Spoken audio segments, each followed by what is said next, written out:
Les accords ont été signés avec un État, n'ont pas été signés avec un régime. Cela voudrait dire que même si le régime change, l'État demeure. Et cet État est à mesure soit d'accepter ces accords ou de les rejeter, et c'est le cas aujourd'hui.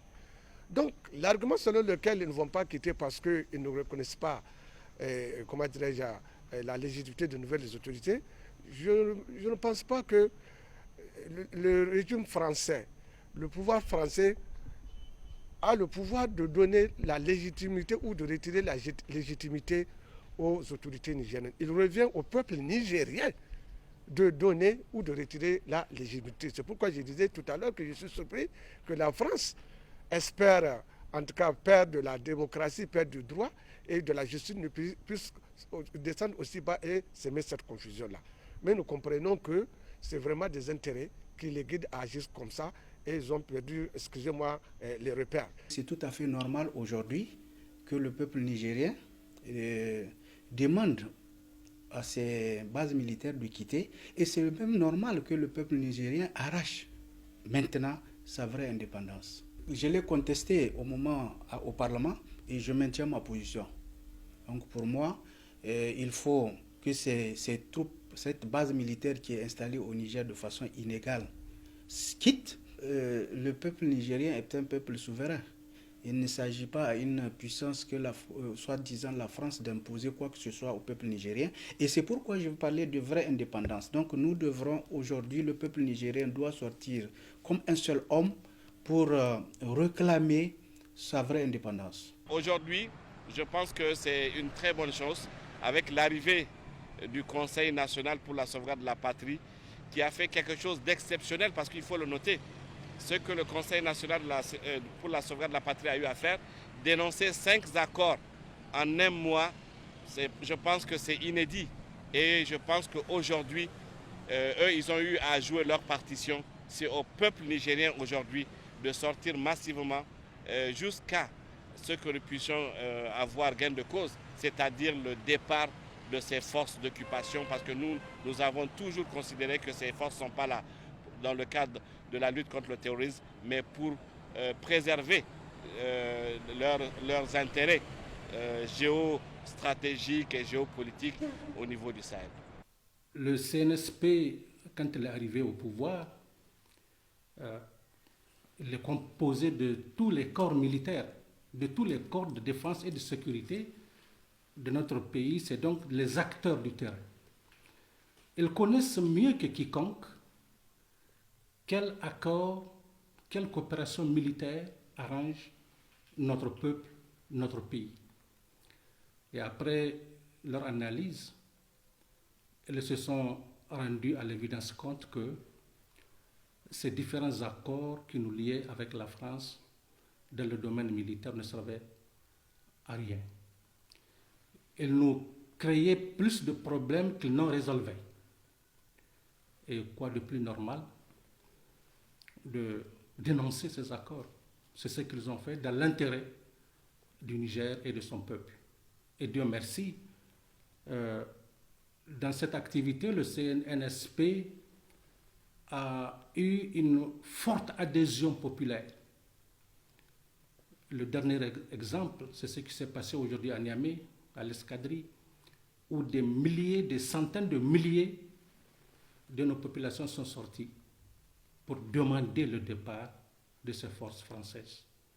À mon avis, comme la France l'a fait au Burkina et au Mali, la France n'a pas d'autre choix que de plier bagages. Les militaires français doivent rentrer chez eux.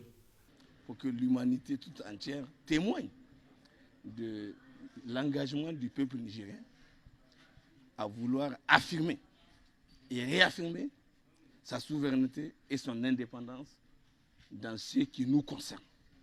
Le Niger, c'est pour nous. C'est nous les Nigériens. Ce n'est pas quelqu'un par ailleurs qui va décider à notre place. Personne et aucune personne étrangère ne peut amener la sécurité au Niger à part les citoyens et les militaires nigériens. Si à un moment donné de l'histoire, le Niger a fait appel à des organisations militaires pour venir les aider. Et si les nouvelles autorités ont estimé que ces militaires-là ne font plus l'affaire, il est tout à fait naturel que les autorités demandent leur départ. Je suis un peu déçu du comportement de certains soi-disant chefs d'État ou certains diplomates qui disent que l'autorité, les militaires n'ont pas le droit de faire partir un ambassadeur ou ou les militaires.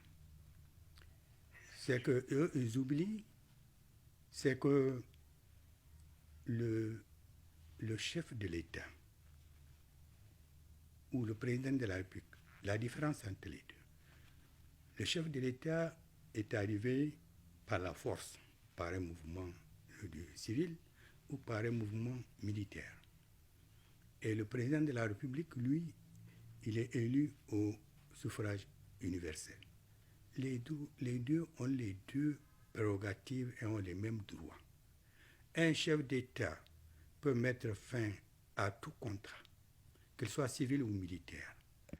Il peut mettre fin à toute adhésion à des organisations internationales ou régionales.